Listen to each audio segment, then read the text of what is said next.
Hi friends, எல்லாரும் எப்படி இருக்கீங்க? என் வீட்டு சமையல் நம்ம ஜீவா பேசுகிறேன். இன்றைக்கி நான் என்ன செய்ய போகிறேன்னா கோவக்காய் பொரியல். அதுக்கு கோவக்காவை குட்டி குட்டியாக கட் பண்ணி வச்சுருக்கேன். நீங்கள் எந்த சைஸில் வேணும்னாலும் கட் பண்ணிக்கலாம். ரவுண்டாக தான் கட் பண்ணணும்னு இல்லை, நீளமாக கூட கட் பண்ணிக்கலாம். ஒரு கோவக்காவை எடுத்திங்கன்னா நாலாக கூட கட் பண்ணிக்கலாம். நீளமாக நாலாக கட் பண்ணிக்கலாம். நான் இந்த மாதிரி கட் பண்ணியிருக்கேன். வாங்க எப்படி செய்யணும்னு வீடியோ கொடுக்கலாம். இதெல்லாம் எண்ணெய் ஊற்றிக்கோங்க, கடுகு போட்டுக்கலாம்.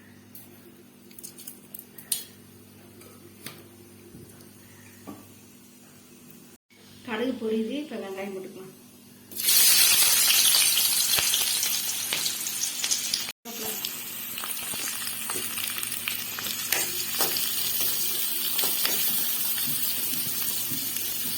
ஒரு நிமிஷம் நல்லா வதக்கிட்டு கோவக்காய் போட்டுக்கலாம்.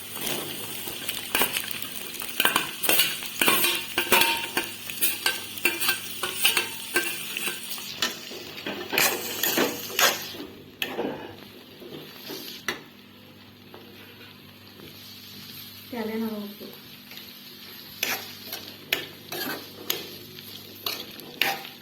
அடுப்பில் சிங்கில் வச்சுட்டு கோவக்காவை 10 நிமிஷம் வேக வரும். அப்பப்போ எடுத்து கிளறிக்கிட்டே இருக்கணும். மூடி வச்சுட்டு அப்படியே விடக்கூடாது. கோவக்காய் வெந்துக்கிட்டு இருக்கட்டும். நம்ம ஒரு பவுடர் ஒன்று ரெடி பண்ணிக்கலாம். வேர்க்கடலை எடுத்துருக்கேன், வறுத்த வேர்க்கடலை. இது வறுத்துக்கலாம். மிக்சியில் போட்டுட்டு காஞ்ச மிளகா காற்றுக்கு தகுந்த மாதிரி சேர்த்துக்கோங்க. நான் 5 எடுத்துருக்கேன். இதை லைட்டாக குறப்பாக அரைச்சிக்கலாம். கோவக்காய் 10 நிமிஷம் ஆயிடுச்சு. கோவக்காவை நல்லா வெந்துடுச்சு. இப்போ நம்ம அரைச்சோலையா அந்த பவுடர் சேர்த்து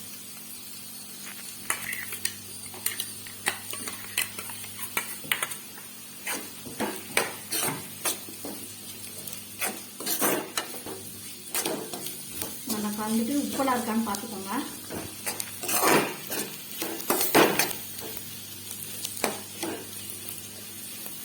மஞ்சத்தூள் 1/2 ஸ்பூன்.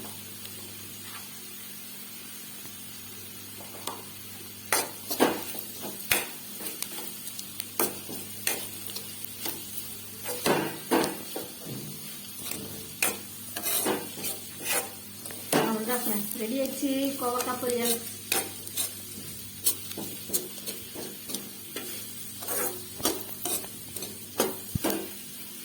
அடுப்பு ஆஃப் பண்ணிக்கலாம்.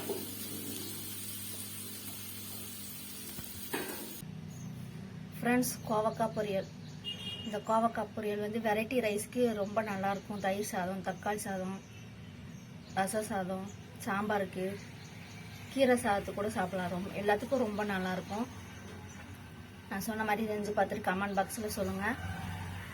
என்னோடய வீடியோ உங்களுக்கு பிடிச்சா லைக் பண்ணுங்கள், ஷேர் பண்ணுங்கள், சப்ஸ்கிரைப் பண்ணுங்கள். மறக்காமல் பெல் ஐக்கானை கிளிக் பண்ணுங்கள். அடுத்த ஒரு நல்ல வீடியோவில் பார்க்கலாம் ஃப்ரெண்ட்ஸ். ஓகே, பாய்.